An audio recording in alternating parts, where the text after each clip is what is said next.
এবার প্রচুর টাকা কমবে বিদ্যুতের বিল। ইতিমধ্যেই খুশির খবর ঘোষণা করলেন মুখ্যমন্ত্রী মমতা বন্দ্যোপাধ্যায়। তো পশ্চিমবঙ্গবাসীদের জন্য এটি একটি দারুণ সুখবর।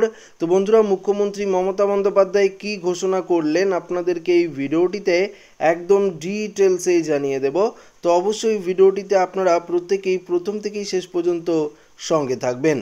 প্রতীক্ষার অবসান, শালবনীতে জিন্দেল গোষ্ঠীর তাপবিদ্যুৎ কেন্দ্রের শিলান্যাস করলেন মুখ্যমন্ত্রী মমতা বন্দ্যোপাধ্যায়। তিনি জানান, এই তাপবিদ্যুৎ কেন্দ্রের ফলে স্থানীয় লোকজন চাকরি পাবেন, রাজ্যে বিদ্যুতের ঘাটতিও মিটে যাবে, কমে যাবে বিদ্যুতের দাম। বুঝতেই পারলেন যে রাজ্যে যে বিদ্যুতের দাম সেটা কিন্তু অনেকটাই কমে যাবে। পূর্ব ঘোষণা মতো সোমবার সজন জিন্দেলের উপস্থিতিতে পাওয়ার প্ল্যান্টের শিলান্যাস করেন মুখ্যমন্ত্রী মমতা বন্দ্যোপাধ্যায়। তবে তিনি এদিন পাওয়ার প্ল্যান্ট নিয়ে বলেন যে এই পাওয়ার প্ল্যান্ট বাংলার জন্য একটি ল্যান্ডমার্ক।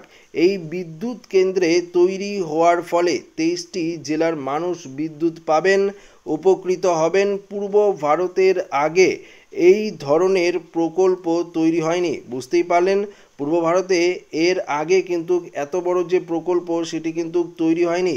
বিদ্যুৎ কেন্দ্র গড়ে ওঠার পর 15,000 মানুষের কাজ হবে, বিদ্যুতের দামও অনেকটাই কমে যাবে। কিভাবে এই তাপবিদ্যুৎ কেন্দ্রে কাজ করবে? মমতা জানান, এই প্রজেক্ট রাজ্যের জিন্দেলের থেকে বিদ্যুৎ কিনবে, আরও 2টো পাওয়ার ইউনিট তৈরি করবে। বাংলার অনেক বিদ্যুতের দরকার।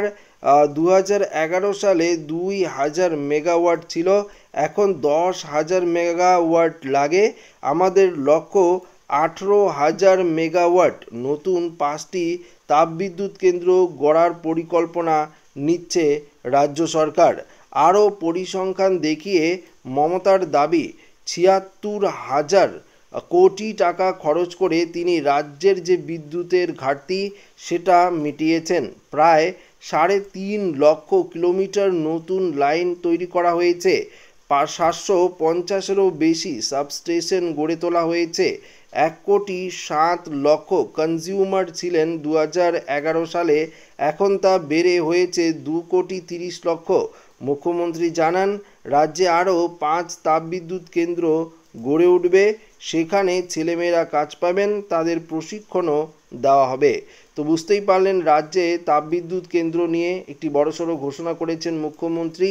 এভাবে তাপবিদ্যুৎ কেন্দ্র যদি গড়ে ওঠে তাহলে কিন্তু রাজ্যে যে বিদ্যুতের ঘাটতি সেটা অনেকটাই কমে যাবে এবং বিদ্যুতের যে বিল সেটাও কিন্তু দাম অনেকটাই কিন্তু কম হবে, এমনটাই মুখ্যমন্ত্রী মমতা বন্দ্যোপাধ্যায়ের তরফ থেকে জানানো হয়েছে। তো আশা করি ভিডিওটি প্রত্যেকের ভালো লেগেছে। ভিডিওটি ভালো লাগলে লাইক করবেন, বন্ধুর সাথে শেয়ার করবেন, নতুন হয়ে থাকলে চ্যানেলটিকে সাবস্ক্রাইব করে নেবেন। ধন্যবাদ।